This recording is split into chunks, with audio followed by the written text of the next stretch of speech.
Well, here we have three questions to solve, three equations, and the objective of the first one, you've got a factor here, and you've got a second factor, and they're being multiplied, and that equals 0. That's perfect. We want factors to equal 0. That makes life so much easier. And question H, very similar. Instead of two factors, we've actually got three factors equaling 0. That's a very similar question to part G.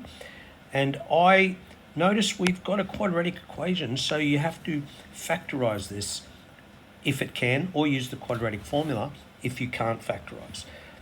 Or you could use complete the square, however, the instructions are not here, so I would just go straight for the quadratic formula if we had to. So pause the video, try it, and see if you get the same answer as mine. All right, so let's have a look at the solution. So we've got 2x minus 1, x plus 7. You notice that these are two factors equaling 0. So this first factor could equal 0, or the second factor could equal 0. And therefore, we take the minus 1 across to be 0 plus 1. And then finally take the times 2 across to be divide 2. X is a half. Or take the plus 7 across to be 0 minus 7. X could be negative 7, and that is G.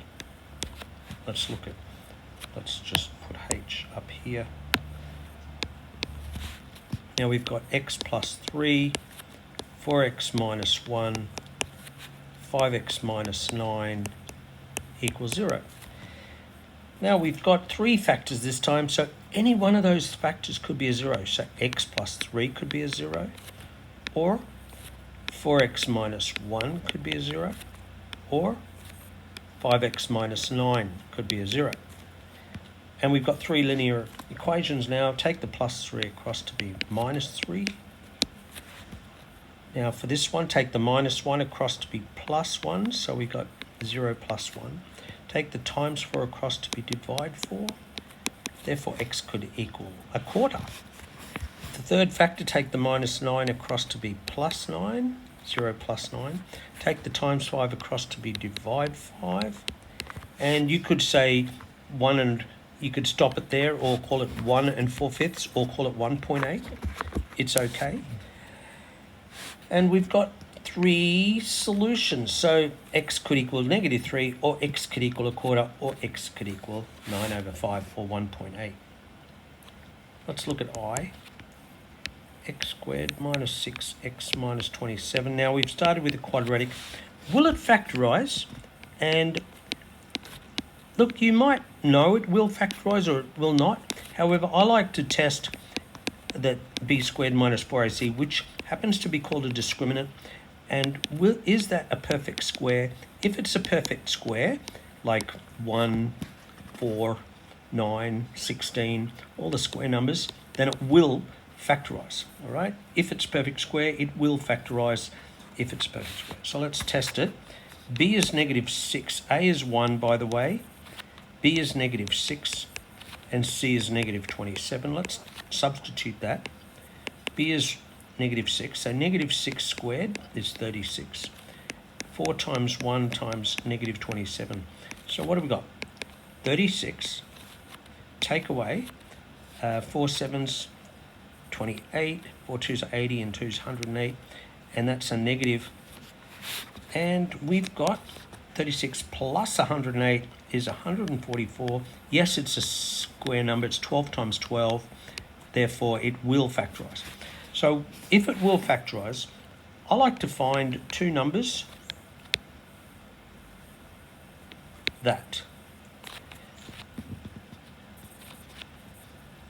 let's say adds to give B and multiplies to give AC. So I want two numbers that adds to give negative 6. So I'll just put a negative 6 in here so that you can see that's what B is. And AC is 1 times negative 27. So we've got negative 27. So we want two numbers, a negative and it equals a negative. So the biggest number has to be a negative. So we've got 1 times negative 27. What are the factors of 27? 3 times negative 9. I think that's all. And here we go. Because 1 plus negative 27 doesn't equal negative 6, but 3 and negative 9 does equal negative 6. So our two numbers are 3 and negative 9. We found the two numbers, 3 and negative 9. So if A is 1, which it is, we can simply write the brackets like this. And we can straight away put x like this. And we can put those two numbers, 3 and negative 9. And we've finished factorising. All right. From this, we continue like we did before. We got two brackets. Oh, we got two brackets.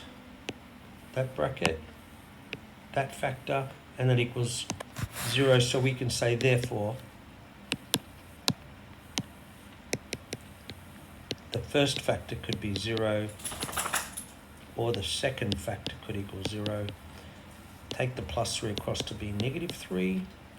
Take the plus 9 across to be positive 9. Therefore, x equals negative 3 or x equals 9. All right, I like to check the answers. So let's do a check in part A for a half and negative 7. And let's see if it's true. 2 times a half minus 1, a half plus 7. Does that equal 0? Does that equal 0? So 1 minus 1 equals 0. Half plus 7 is 7.5. 0 times 7.5 equals 0. That's true. Okay, so half is okay. Try negative 7. 2 times negative 7 minus 1 and negative 7 plus 7. Does that equal 0? So we've got negative 15. 2 times negative 7, negative 14. Take away 1, negative 15. Times 0, negative 7 plus 7. That does work. Negative 15 times 0 does equal 0, therefore that's true as well. We're correct. Let's check H. And we're checking the two numbers, three numbers.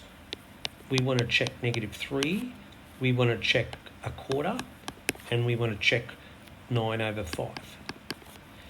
So let's try negative 3 first. So negative 3 plus 3, 4 times negative 3 minus 1, 5 times negative 3, take away 9. Does that equal 0?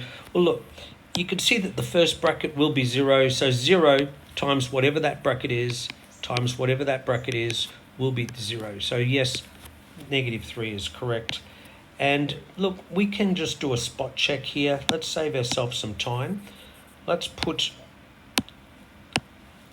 a quarter in the second bracket. 4 times a quarter would be 1. 4 times a quarter would be 1. And 1 minus 1 is 0. So a quarter would make the second bracket a 0. Therefore, the whole bracket times 0 times bracket would be 0. And let's try that last one, 9 over 5. If we put 9 over 5 in this last bracket, 5 times 9 over 5 minus 9, we get 5 times 9 fifths is 9. 9 take away 9 is 0. And 0 times second bracket times first bracket would in fact be correct. Quick check just to make sure. And finally, let's do a check on I. And we want to check the numbers negative 3 or 9. So let's check negative 3 first. So negative 3 squared minus 6 times negative 3, take away 27, does that equal 0? That's 9. That's positive because two negatives make 18. And looking at that, we got 27 minus 27 equals 0. That's true. So yes, negative 3 is great. And let's check 9. So 9 squared, 6 times 9 minus 27, does that equal 0? 81 minus 54, 6 nines are 54, minus 27 equals 0. Well, negative 54, take away 27, that's 70, 81. So yeah, 81 minus 81 does in fact equal 0, that's true. So yes, x could equal 9, and we finished. I hope this has helped. Until next time, stay happy.